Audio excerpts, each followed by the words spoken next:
तारा रानी की कथा। माता के जगराते में महारानी तारा देवी की कथा कहने सुनने की परंपरा प्राचीन काल से ही चली आती है। बिना इस कथा के जागरण को संपूर्ण नहीं माना जाता।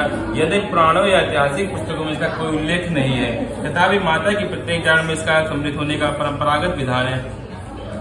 महाराजा दशरथ की दो पुत्रियां तारा देवी और रुक्मण भगवती दुर्गा जी की भक्ति में अटूट विश्वास रखती थी। दोनों बहनें नियम पूर्वक एकादशी का व्रत किया करती थी तथा माता के जागरण में प्रेम के साथ कीर्तन एवं महात्म कहा सुना करती थी। एकादशी के दिन एक बार भूल से छोटी बहन रुक्मण ने मांसाहार कर लिया। तब तारा देवी को पता लगा तो उसने रुक्मण पर बड़ा क्रोध आया और बोली, तू है तो मेरी बहन, परंतु मनुष्य देह पाकर भी तूने नीच योनि के प्राणी जैसा कर्म किया है। तू तो छिपकली बनने योग्य। बड़ी बहन के मुख से निकले शब्दों को रुक्मण ने शिरोधार कर लिया और साथ ही प्रायश्चित का उपाय पूछा। तारे ने कहा, त्याग और परोपकार के सब पाप छूट जाते हैं। दूसरे जन्म में तारा देवी इंद्रलोक की अप्सरा बनी और छोटी बहन रुक्मण छिपकली की योनि में प्रायश्चित का अवसर ढूंढने लगी। द्वापर युग में जब पांचों पांडवों ने अश्वमेध यज्ञ किया, तब उन्होंने दूध भेजकर दुर्वासा ऋषि सहित 33 करोड़ देवताओं को निमंत्रण भेजा। जब दूत दुर्वासा ऋषि के स्थान पर निमंत्रण लेकर गया तो दुर्वासा ऋषि बोले, यदि 33 करोड़ देवता उसमें भाग लेंगे तो मैं इसमें सम्मिलित नहीं हो सकता। दूत 33 करोड़ देवताओं को निमंत्रण देकर वापस पहुंचा और दुर्वासा ऋषि का वृत्तांत पांडवों को सुनाया कि वह सब देवताओं को बुलाने पर नहीं आवेंगे। यज्ञ आरंभ हुआ। 33 करोड़ देवता यज्ञ में भाग लेने आए। उन्होंने दुर्वासा ऋषि जी को न देकर पांडवों से पूछा कि ऋषि को क्यों नहीं बुलवाया। इस पर पांडवों ने नम्रता से उत्तर दिया कि उन्हें निमंत्रण भेजा था, परंतु वे अहंकार कारण नहीं आए। यज्ञ में पूजन हवन आदि निर्विघ्न समाप्त हुए। तत्पश्चात भोजन के लिए भंडारे की तैयारी होने लगी। दुर्वासा ऋषि ने जब यह देखा कि पांडव उनकी अपेक्षा कर दिए तो उन्होंने अत्यंत क्रोध करके पक्षी का रूप धारण किया और चोंच में सर्प लेकर भंडारे में फेंक दिया, जिसका किसी को पता न चला। वह सर्प खीर की कढ़ाई में गिरकर छिप गया। एक छिपकली जो कि पिछले जन्म में तारा देवी की छोटी बहन थी तथा बहन के शब्दों को सुधार कर इस जन्म में छिपकली बनी, सर्प का भंडारे में गिरने का देख रही थी। उसे त्याग व परोपकार की शिक्षा अब तक याद थी। वह भंडार घर की दीवार पर चिपके समय की प्रतीक्षा करती रही। कई लोग के प्राण बचाने हेतु उसने प्राण न्यौछावर कर देने का मन ही मन निश्चय किया। जब खीर भंडारे में दी जाने वाली थी तो सबकी आंखों के सामने वह छिपकली दीवार से कूदकर कढ़ाई में जा गिरी। निदान लोग छिपकली को बुरा भला कहते हुए खीर की कढ़ाई को खाली करने लगे। उस समय उन्होंने उसमें मरे हुए एक सांप को देखा। अब सबको मालूम हुआ कि छिपकली ने अपने प्राण देकर उन सबके प्राणों की रक्षा की है। इस प्रकार उपस्थित सभी सज्जनों देवताओं ने उस छिपकली के लिए प्रार्थना की कि उसे सब योनि में उत्तम मनुष्य जन्म प्राप्त हो तथा अंत में वह मोक्ष की प्राप्ति करे। तीसरे जन्म में वह छिपकली राजा सरप्रस के घर कन्या बनी। दूसरी बहन तारा देवी ने फिर मनुष्य जन्म लेकर तारामती नाम से अयोध्या के प्रतापी राजा हरिश्चंद्र के साथ विवाह किया। राजा सरपंच ने ज्योतिषियों से कन्या की कुंडली बनाई। ज्योतिषियों ने राजा को बताया कि कन्या राजा के लिए हानिकारक सिद्ध होगी, शकुन ठीक नहीं है, अतः आप इसे मरवा दीजिए। राजा बोले, लड़की को मारने का पाप बहुत बड़ा है, मैं उस पाप का भागी नहीं बन सकता। तब ज्योतिषियों ने विचार करके राय दी, हे राजन, आप एक लकड़ी के संदूक में ऊपर से सोना चांदी आदि जड़वा दे, फिर उस संदूक के भीतर लड़की को बंद करके नदी में प्रवाहित कर दीजिए। सोने चांदी से जड़ा हुआ संदूक अवश्य ही कोई लालच से निकाल लेगा और आपकी कन्या को भी पाल लेगा। आपको किसी प्रकार का पाप न लगेगा। ऐसा ही किया गया और नदी में बहता हुआ संदूक काशी के समीप एक भंगी को दिखाई दिया। वह संदूक को नदी से बाहर निकाल लाया। उसने जब खोला तो उसे सोने चांदी का तिलक अत्यंत रूपवान कन्या दिखाई दी। उस भंगी के कुछ संतान नहीं थी। तब जब उसने अपनी पत्नी को वह कन्या लाकर दी तो पत्नी का प्रसन्नता का ठिकाना न रहा। उसने अपनी संतान के सामान्य बच्ची को छाती से लगा लिया। भगवती की कृपा से उसके स्तनों में दूध उतर आया। पति पत्नी दोनों प्रेम से कन्या का नाम रुक्को रख दिया। रुक्को की सास महाराजा हरिश्चंद्र के घर सफाई आदि का काम करने जाया करती थी। एक दिन वह बीमार पड़ गई।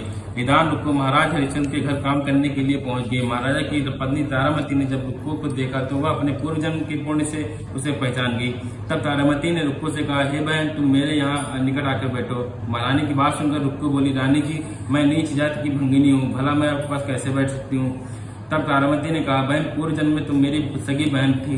एकादशी का व्रत खंडित करने के कारण तुम्हें छिपकली की योनि में जाना पड़ा। जो होना था सो हो चुका है। अब तुम अपने इस जन्म को सुधारने का उपाय करो तथा भगवती वैष्णो माता की सेवा करके अपना जन्म सफल बनाओ। यह सुनकर रुक्को को बड़ी प्रसन्नता हुई और उसने उपाय पूछा। रानी ने बताया कि वैष्णो माता सब मनोरथों को पूर्ण करने वाली है। जो लोग श्रद्धा पूर्वक माता का पूजन व जागरण करते हैं उनकी सब मनोकामनाएं पूर्ण होती हैं।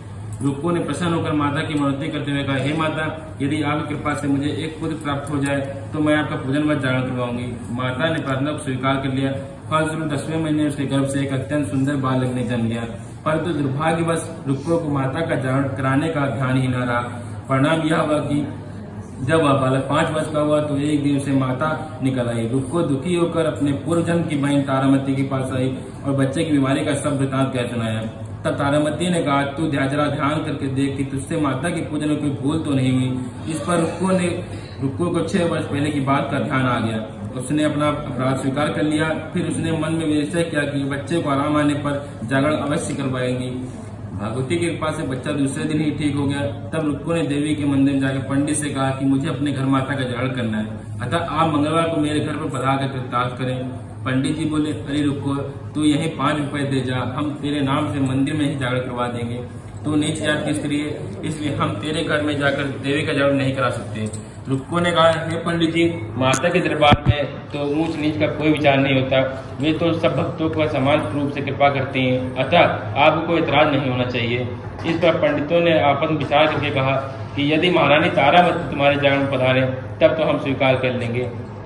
यह सुनकर रुक्को महारानी के पास गई सब वृतांत कह सुनाया। तारामती ने जागरण में सम्मिलित होना स्वीकार कर लिया।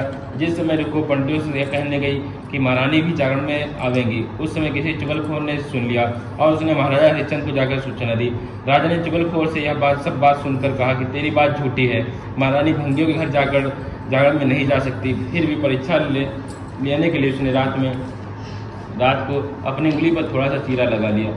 उससे नींद ना हुई। रानी तारामती ने जब देखा कि जागरण का समय हो रहा है परंतु महाराज को नींद नहीं आ रही, उसने माता वैष्णो देवी से मन ही मन प्रार्थना की कि हे माता, यदि आप किसी उपाय से राजा को सुला दें ताकि मैं जागरण में सम्मिलित हो सकूं।